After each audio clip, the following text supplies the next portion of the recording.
Big Brother Estados Unidos Nações Unidas Capítulo 3 Prequela Sequência de Sonhos 2 Alfa Selo Coreia do Sul Episódio 2 1 de abril de 21.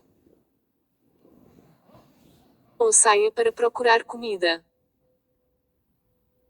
Tudo estava contaminado, inclusive o próprio ar que respirávamos. Os cadáveres começaram a se decompor. Precisávamos fazer alguma coisa, senão o odor dos cadáveres podres mataria todos os sobreviventes. Eu e vários outros vomitamos e ficamos nauseados com o odor asqueroso e o fedor terrível. As venenosas nuvens negras cobriram toda a península, acompanhadas de poeira e fumaça na estratosfera.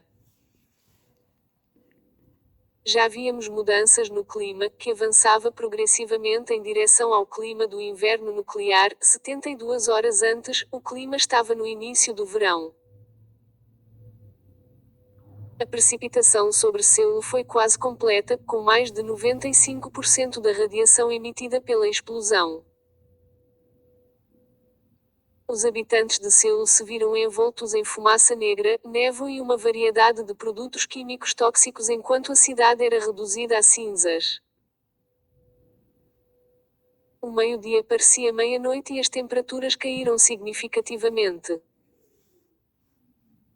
O governo de Seul, para todos os efeitos e propósitos, havia desaparecido em uma nuvem de fumaça, a fumaça dissipada pelos ventos de 70 a 220 milhas por hora com a estrutura monumental de Seul reduzida a escombros e em chamas 50 anos de progresso industrial reduzido a cinzas no espaço de alguns segundos.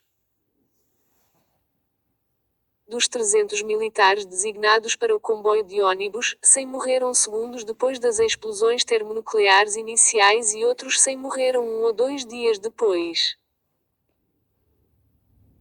Os 100 restantes agora sofriam de enjoo de radiação com inegáveis sintomas relacionados à precipitação, como queimaduras, com a condição das vítimas variando de extremamente crítica a quase morte. Muitas dessas pessoas estavam sofrendo danos ao sistema nervoso central causados pela radiação. Alguns sobreviventes estavam convencidos de que morreriam em breve por falta de assistência médica, falta de comida, estresse emocional e agravamento dos ferimentos. A chuva negra e nuvens de fumaça das regiões do norte de Seul se espalharam, liberando uma enorme quantidade de toxinas na atmosfera, junto com milhões de toneladas de poeira, uma quantidade incalculável de vapores de plantas queimadas e milhões de toneladas de fumaça de metrópoles, municípios e comunidades suburbanas, urbanas e rurais.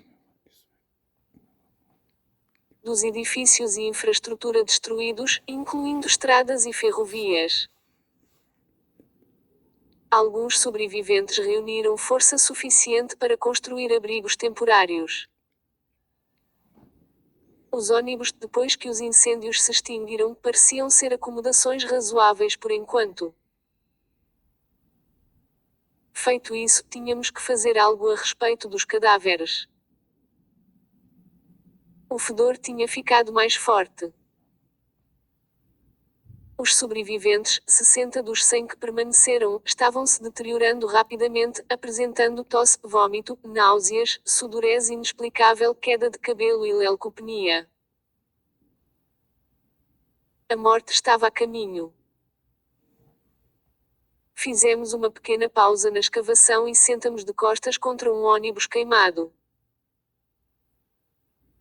Vários outros e eu nos enrolamos em bolas de proteção mais parecidas com a posição fetal e nos cobrimos com cobertores anti-queda. Falando com urgência, contemplamos a morte. Metade do meu cabelo havia caído e agora eu estava tossindo com voz rouca. Olhei para os outros e me perguntei se havíamos cavado nossas próprias sepulturas. Eu olhei para o céu e vi nuvens de fumaça flutuando pela península. As espessas nuvens negras cobriram grande parte da atmosfera, uma grande parte deles era tóxica. A luz do sol estava escondida atrás das nuvens em forma de cogumelo, com muitos quilômetros cúbicos de poeira e fumaça circulando rapidamente sobre a península coreana e se movendo em direção aos países vizinhos. A corrente de ar desempenhou um papel vital na distribuição da precipitação radioativa.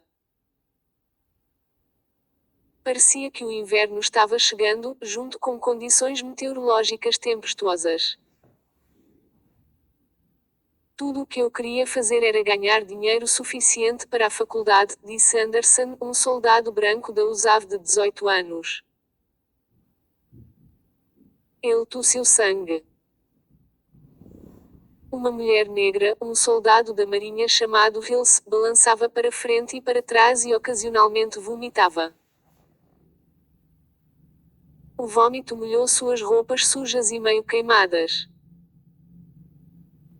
Rindo, ela disse: "Eu me pergunto quem vai ao Super Bowl este ano."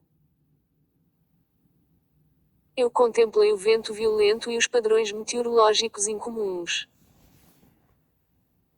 A luz do dia não apareceu, os raios de sol incapazes de penetrar nas nuvens negras grossas ou na fumaça.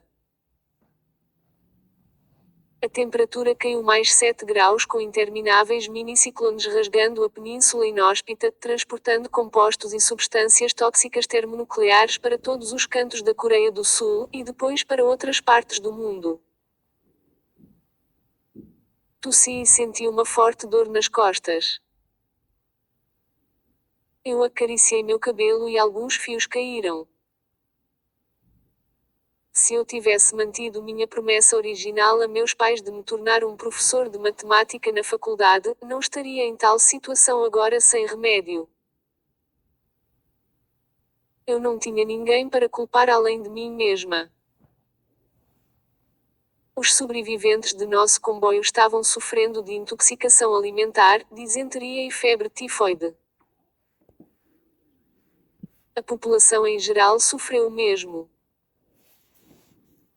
O enjoo causado pela radiação deixou todos nós, inclusive eu, vulneráveis e indefesos, já que a radiação danificou nosso sistema imunológico. Desde a época em que as bombas nucleares de 11 megatoneladas detonaram no ponto médio entre Seul e Pyongyang, a camada de ozônio ao redor da Ásia foi reduzida em 9%. Em certos pontos da Península Coreana, esse efeito foi agravado. A fome e a doença resultantes da exposição a altos níveis de radiação estavam em competição. Qual das duas formas de morte custaria mais vidas, tanto humanas quanto de gado? O clima na península limpa o grunge e a poeira, era agora o inverso do clima típico de verão, com temperaturas de 60 graus, resultado de quantidades desconhecidas de óxido de nitrogênio liberado na alta atmosfera. 96 horas desde as detonações, as temperaturas subiram para 90 graus. 3 soldados vieram e entregaram a mim e a alguns camaradas 2 pás, era a vez deles descansar e a nossa vez de cavar. Nós mancamos até o buraco. Eu dei uma olhada à minha direita e vi camaradas caídos expostos à precipitação.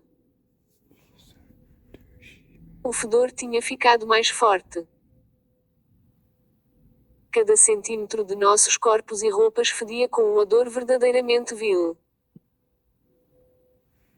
Na cova que estávamos cavando, 3 de nós nos espalharam e encontramos nossos locais para cavar ao lado de outros. A fumaça e as nuvens escuras acima se moviam lentamente sobre a paisagem infectada, que agora estava fumegante. Começamos a cavar em silêncio, abordando nosso trabalho sem ardor. Então, Big Brother Estados Unidos Nações Unidas Capítulo 3 Prequela Sequência de Sonhos 2 Alfa Seul Coreia do Sul Episódio 2 1 de abril de 21. Ou saia para procurar comida. Tudo estava contaminado, inclusive o próprio ar que respirávamos.